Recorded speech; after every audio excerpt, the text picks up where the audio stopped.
Welcome back to the channel. My guy Jarod Hector is here from TrueHoop. What else are you doing these days besides TrueHoop? That's it. I am True Hoop 100%. It's all about the truths behind basketball. All your shady billionaire owners that own your teams and all the messed up shit they're doing. Y'all don't know. We're breaking it all down for you. And then, of course, we'll get into actual games and what's happening. But, we do it all, man. Today, I do want to talk about that at some point, but today we will not. Today we will stick to the NBA trust tree of contenders and who do we trust or don't trust in the NBA playoffs. There's a lot of places we can go here. I actually do want to start with this pending Nuggets Timberwolves series, which is fascinating. More people than I thought are picking Minnesota to win this. I do not think Minnesota is going to win the series. I do think Minnesota can win a couple games in the series. Like I think this is a 6 or 7 game series. There are some matchup problems here. Smart people I know don't think Jamal Murray is going to be very good this series because he's going to have to deal with Nickeil Alexander-Walker. Smart people I know are worried about the KCP and Anthony Edwards matchup. Your assessment on this series is what? So last year on the Nuggets run to the NBA title, the only team to push them to 6 games was the Phoenix Suns. That was 2-2 heading back to Denver for game 5. The only team that ever put any kind of like, whoa, maybe this might be something. This year, the Lakers, right? Even though they got gentlemanly swept 5, right? I mean, and those were, we could argue if the Lakers were a little bit better, they should have won more than one of those games. Be that as it may, I love this series for the simple standpoint of the Timberwolves are ascending, man. They're here in so many ways. Now, as with most playoff series, and people don't like to think about this, it's war of attrition, right? And injuries are going to play a part. Man, Jamal Murray has a calf strain. Guys, calf strains are linked to Achilles tendons. I'm not saying he's going to rupture his Achilles, but I am saying this is something to be concerned about. And again, it's not, everyone likes to think that, all right, you take a week off and rest, you'll be good. Playing NBA playoff basketball does not make whatever your injury is better. Okay. Like it's just going to exacerbate it more. So that is a concern for me right now. Now, he gutted it out and was incredible in that game winning in game 5 back in Denver. And thankfully, they do have a weekend, so they play. They don't play till Saturday, so he will get to rest and stim and all that. But again, this is something that's not going to heal until he rests. And by the way, as you know, Brian, because you're an international basketball fan, he got Olympics this summer and Team Canada. If I was him, listen, I get it. You want to rock for your country and all that, but man. Nope. That's just me. Now, putting all the injuries to the side, I love this matchup because, boy, those Timberwolves can guard. They can play the hell out of some defense. And this is the realization that Tim Connolly had when he brought Rudy Gobert in, right? Everyone loves to clown Rudy and say, oh, he stinks, he's this, he's that, whatever, he's French, and all the reasons why people don't like him, okay? But here is why he's so good. When you have him on a team with players who are not turnstiles out at the perimeter, well, he is now a problem. We saw that in the Phoenix Suns series. Kevin Durant, one of the greatest offensive players of all time, switched on to Rudy Gobert, couldn't shake past him because he's too damn big. Guys couldn't finish at the rim, right?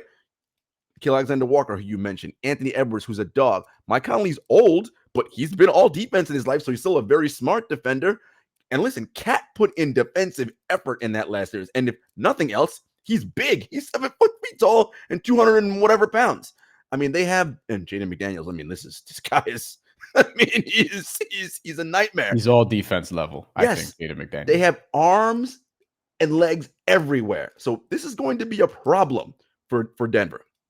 On the flip side, I was concerned in that Phoenix series, Brian, that, okay, I know Ant's good, but when the Suns show a wall and show bodies to him, is he going to revert back to, I'm a young dude, I'm going to go hero iso ball and just jack up shots? Not a single one. I didn't chart all his shots, but Brian, if he took more than 3 bad shots in that entire series, I'd be surprised. He's like, oh, they got 3 dudes at me? Cool, let me get off the ball and get it to this guy.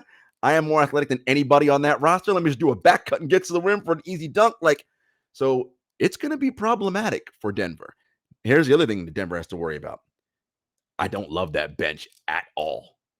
At all. It's a little young. It's a little young and a little not good. Look, that starting 5 with Jokic is still, for me, the best starting 5 in basketball. And like they did against the Lakers, when push comes to shove, what they're going to do in the fourth quarter. This core has been together for, 6 years now? Like, they just know each other. And MPJ, this might be his series, Brian, in that he's the dude that, because this is who he was in Game 5, that scoring machine, 6'10", I can shoot from anywhere. That's who he might have to be in this series. And I'm excited for the matchup. Super excited. MPJ might have been their best player last series for at least the first 3 quarters of every game. I mean, Jokic is, of course, the ultimate problem solver yes. can, but he was excellent. MPJ was excellent. And I think I just trust that team implicitly because of what they can do in fourth quarters. Like ultimately in the fourth quarter, it's not just offense for me. People forget they were an elite defense the last few months of last year. Sure. That's why they won the championship, other than the fact that they have top playoff riser in Jamal Murray and the best player in the world in Nikola Jokic. Are they the team that you still implicitly trust the most to come out as champions right now? Yes, they still are, but it isn't the way I had the most trust in them, let's say, at the beginning of the playoffs before the Murray injury, or even last year when I was like, nah, they're too good. They're just going to roll through everybody.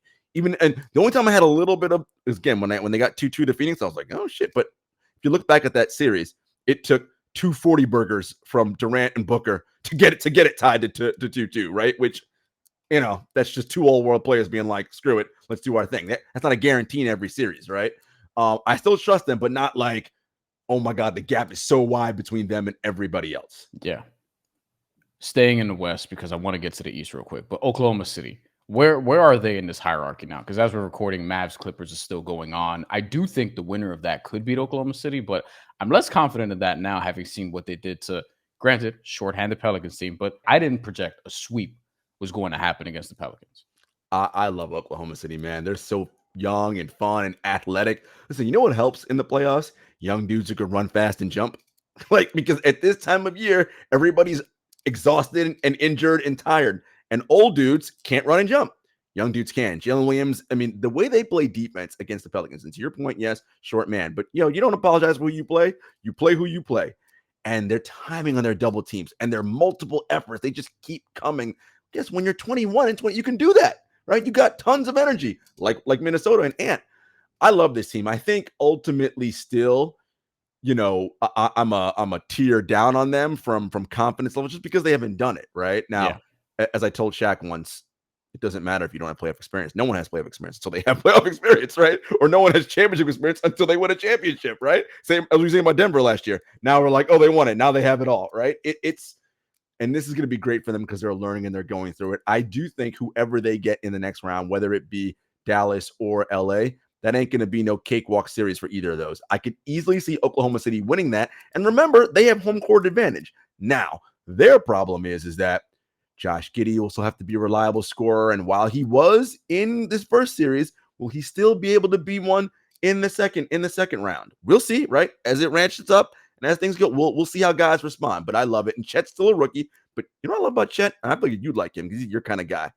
He don't got no punk in his game. Like, when dudes try to punk him and like, he doesn't back. Like, I'm like, oh, this is a Bryan kind of guy. He got no punk in his game. He's like, I may be skinny, but I'm coming at you. Like, because dudes have been trying him his entire life. He's always been like the tall, skinny white dude. And everybody's looking at him at AU. I'm like, I'm gonna dunk on that motherfucker. Right. And then he's like, nah, I'm blocking the shot. Like, nah, he's tough. He would have been the rookie of the year if we didn't have an alien in the NBA this season. You know what I mean? Bro. So the Eastern Conference quickly.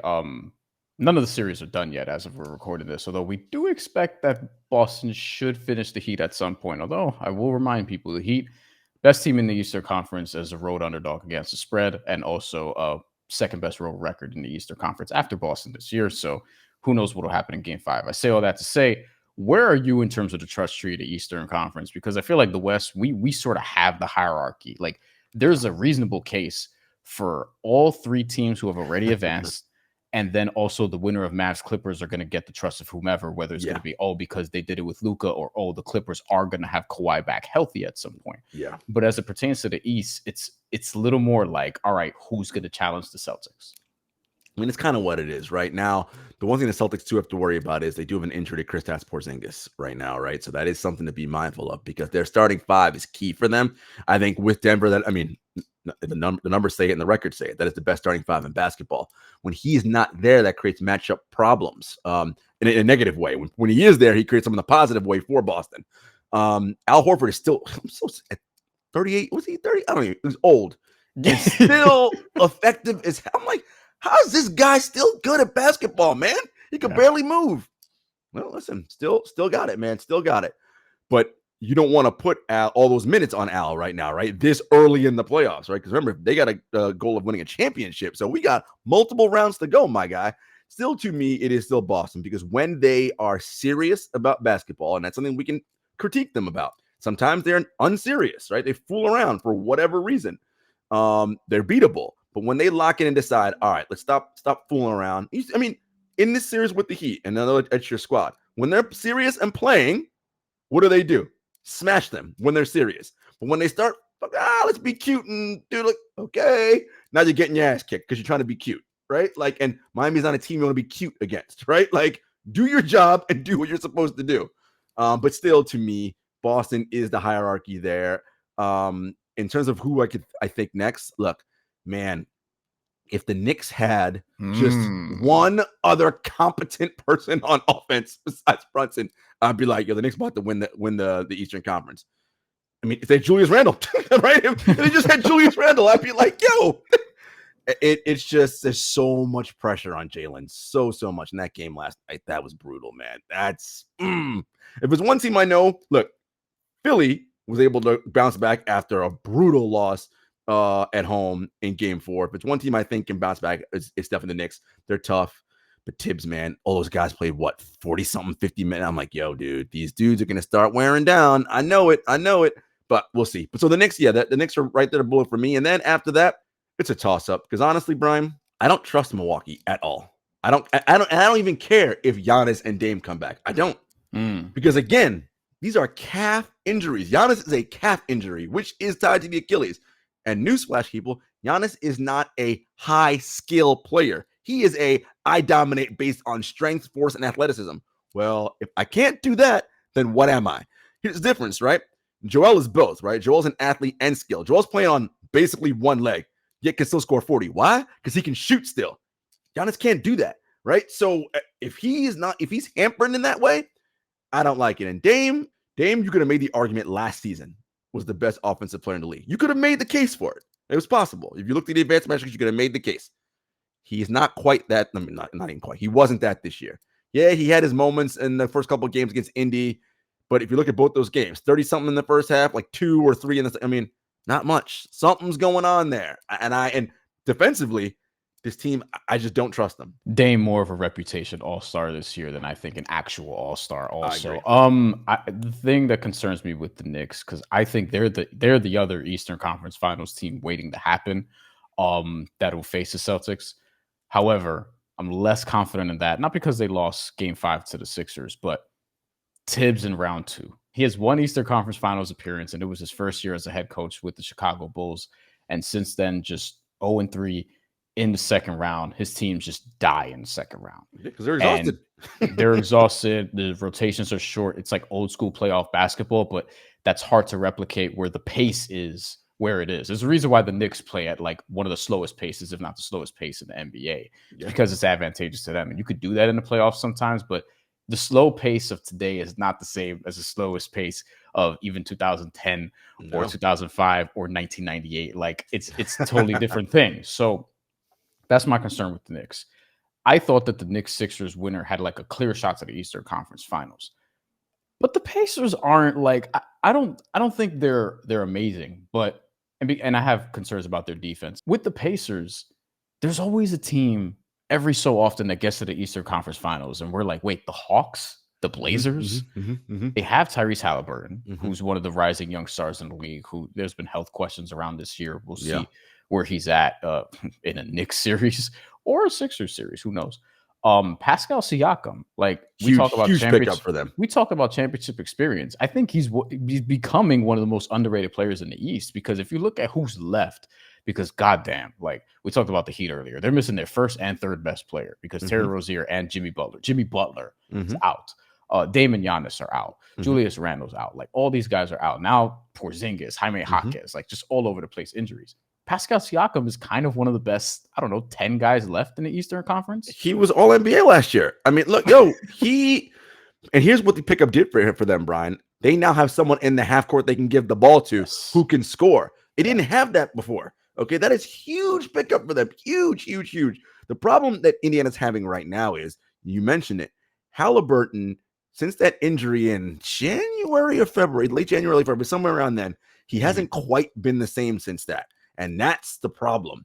And the thing is, why he's so difficult and why he was, because before the injury, this was an all-NBA first-team guard. Look at all the, I mean, he was destroying people because he was hitting the three ball, right? 40-something% from three. And because of the three, you had to get up on him for him to shoot it, and he could blow by you with the speed.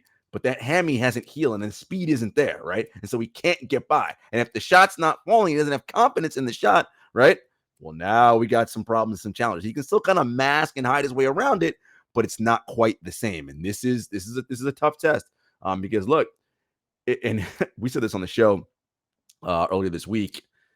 You know, Coach David Thorpe, my podcast partner, was like, I don't love that the Pacers, after they're scoring, guys are doing goggle eyes on the bench, acting like it's a kindergarten first grade birthday party, like shit is fun and we're having a party. It's like, no, man, you got a game to play and win. Like, get your ass back on, let's do the thing.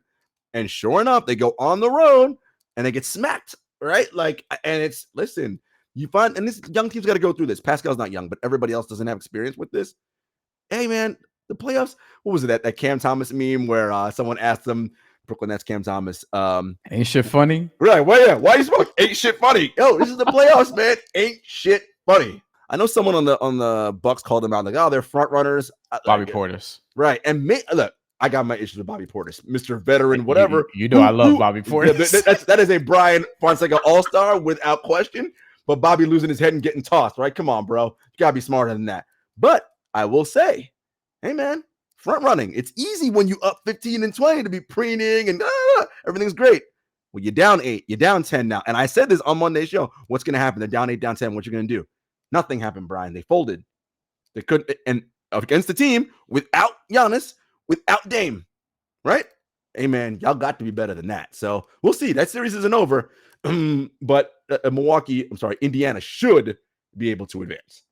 So we'll end it with a little game here. We'll actually do numbers 1 through 10. 10 being you trust them like incredibly high, and 0 being the lowest. Of so the multiple teams could have 10. So there could be more than one team with 10. There could be multiple, like you trust them fully to get to the finals. OKC 1 to 10. How much do you trust them? 6 to get to the finals. Yeah, I'll give them a 6. Okay, 6.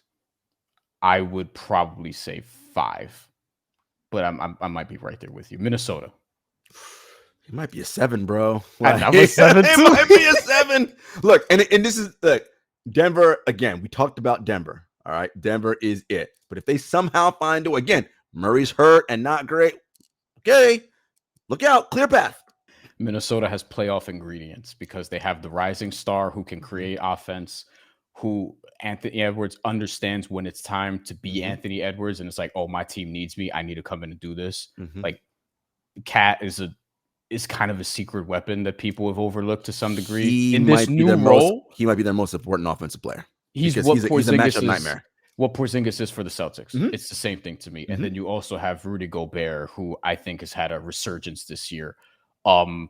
With better defenders around him, has been able to be Rudy Gobert. Brian, you said he's Porzingis for them, a better Porzingis. Everybody made fun of Cat when he was like, I'm the best big man shooter ever.